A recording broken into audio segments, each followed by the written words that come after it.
va a haber juicio. Así lo definió ayer el juez penal de Esquel, José Luis Enis, a partir de estas audiencias que se realizaron, ustedes recordarán, hace pocos días aquí en Lago Puelo, donde se presentaron una serie de trámites que tuvo que resolver el juez. Finalmente se dio a conocer ayer, y para conocer un poquito más de qué se trata, todo esto, estamos en línea con el doctor Alfredo Pérez Galimberti, que es el abogado querellante representando a la pareja de Tino, a Claudia Isabel Costabasso. ¿Cómo está, doctor? Gracias por atendernos. Buen día. Sí, perfectamente. Gracias por atendernos, Alfredo. No, con todo gusto. Bueno, una de las definiciones importantes es que, tal cual se había pedido, va a ser un jurado popular el que justamente se encargue de definir el futuro de las 3 personas que fueron acusadas por la muerte de Tino John. Exactamente, sí, entre las discusiones que planteaba la defensa, lo que teníamos era una cuestión sobre si se iba a hacer un juicio por jurados para Moyano y juicios con jueces unipersonales para los otros imputados, como pretendían los defensores. Bueno, la primera cuestión es que todos los defensores habían planteado el sobreseimiento de sus defendidos. Lo segundo, la queja por la unificación de juicios. Y bueno, finalmente los tipos penales involucrados, y por último la prueba. Bueno, todo esto lo resolvió el juez Enis, determinó que hay juicio por jurados, un juicio único para los 3 imputados. Las calificaciones son de homicidio doloso para el tirador y homicidio culposo para los comisarios Soto y Martínez, y excluyó alguna prueba superabundante y permitió otra prueba. Todavía no terminamos de analizar la resolución de Enis, porque bueno, ayer tuvimos la audiencia toda la mañana y la tarde complicada, así que en el fin de semana analizaremos la resolución del juez Enis para ver si hay que presentar alguna aclaratoria sobre algún punto. Y bueno, y estamos en carrera para tener el juicio, esperamos tener el juicio para la primavera.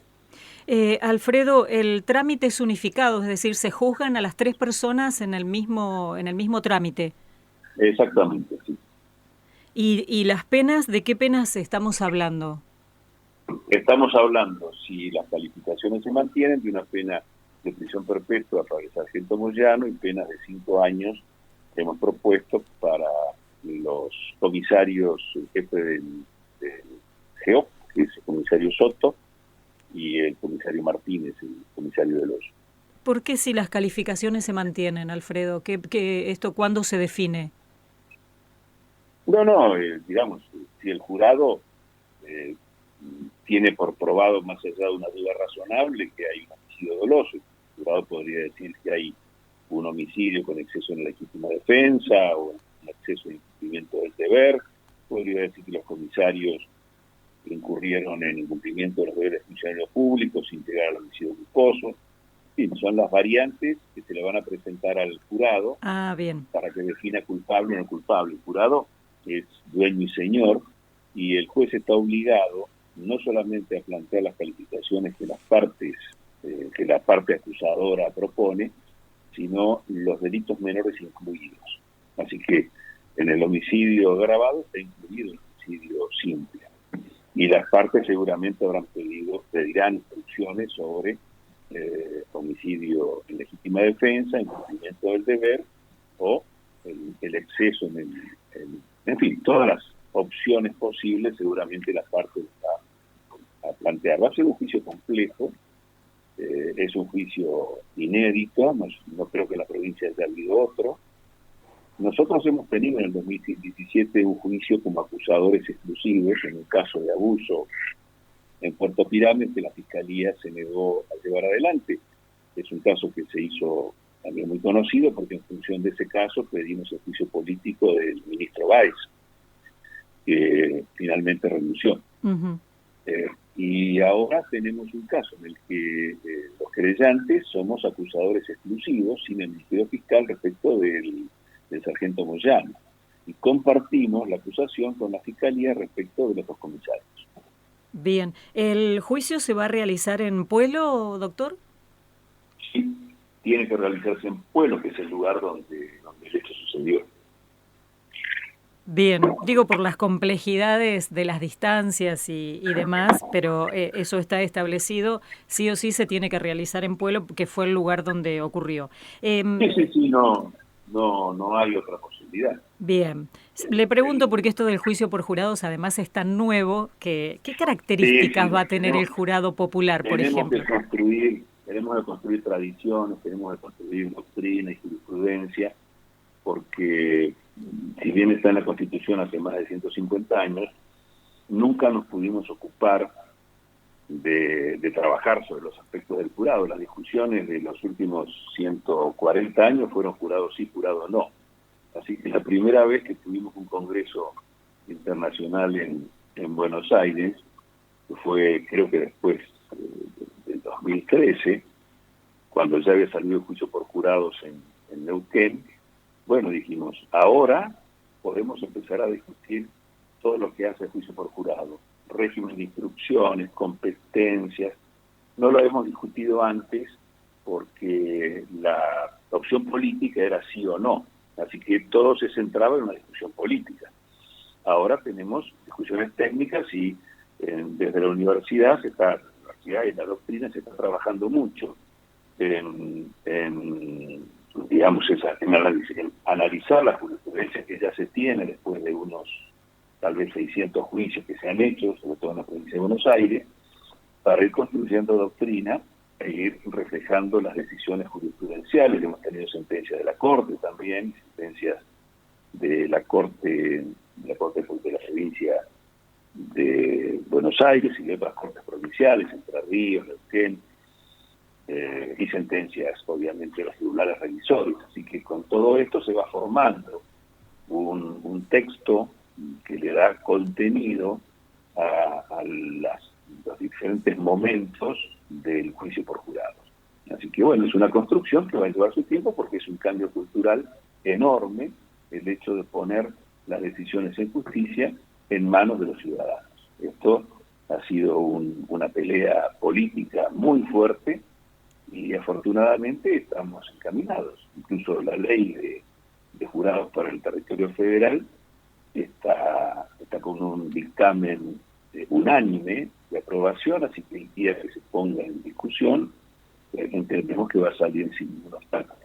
¿Qué características tendrá ¿Cuántas personas integran?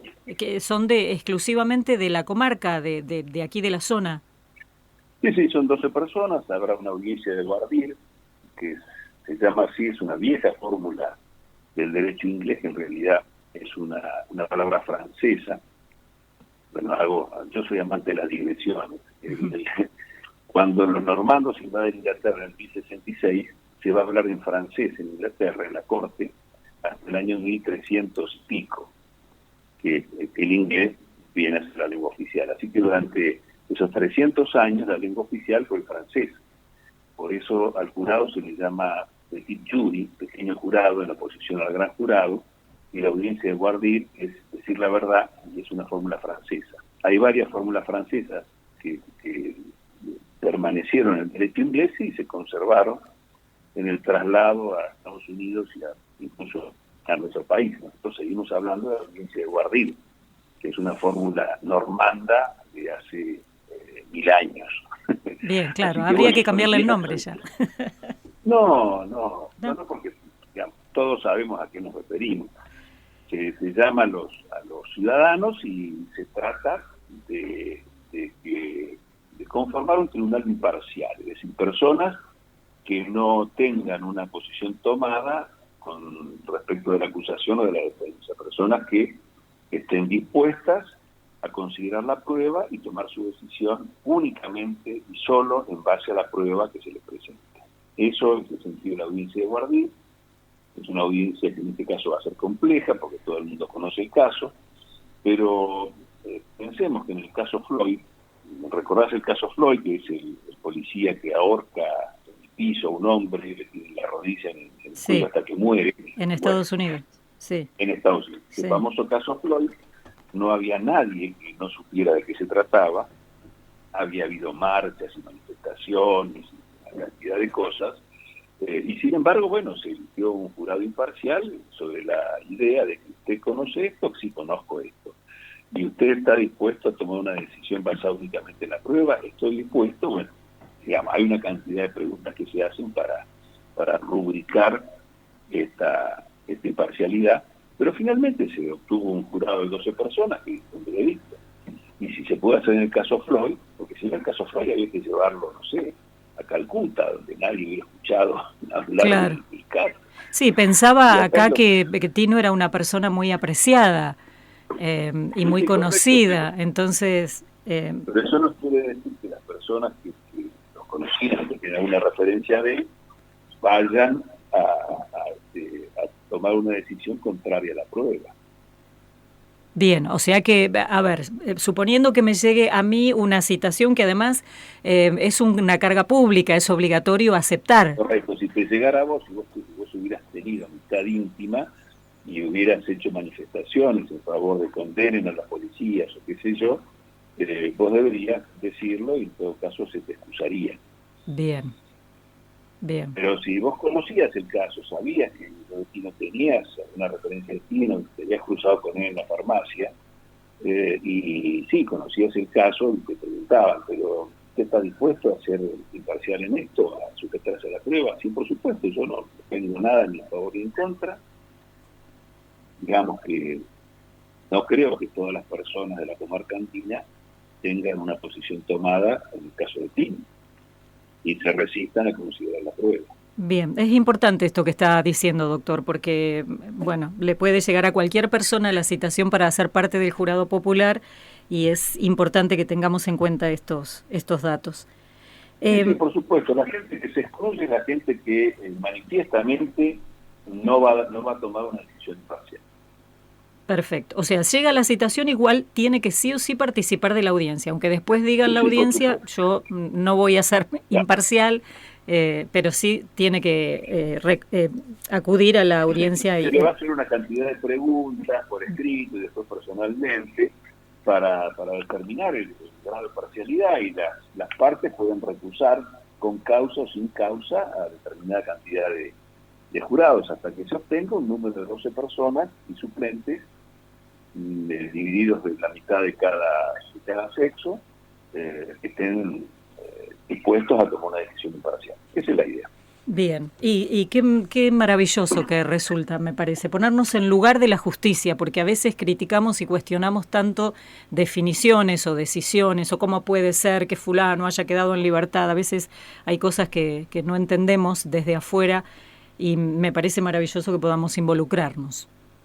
Sí, la experiencia que estamos teniendo con el juicio por jurados en la provincia indica que las personas que han intervenido terminan muy satisfechas, terminan con una comprensión del sistema judicial totalmente distinto, toman noticia de lo difícil que es determinar que una persona vaya a una jaula o no vaya, y se sienten empoderados, se sienten que participan de una democracia efectiva, donde las personas comunes son capaces de decidir hechos, porque el jurado no decide el derecho, eso lo pone el juez.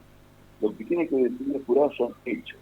Si en estos hechos se ha probado la culpabilidad más allá de una duda razonable, entonces el veredicto debe ser culpable. Si la fiscalía o los acusadores no prueban el caso más allá de una duda razonable, el veredicto debe ser no culpable. Bien. No inocente, no inocente. La inocencia es un problema de historiadores o de periodistas. El tema es si hay prueba o no hay prueba. Entonces, ¿el hombre es culpable o no culpable? Gracias por... la diferencia? Sí, perfectamente. Gracias por habernos atendido, Alfredo, muy amable. Hasta luego también. Hasta luego.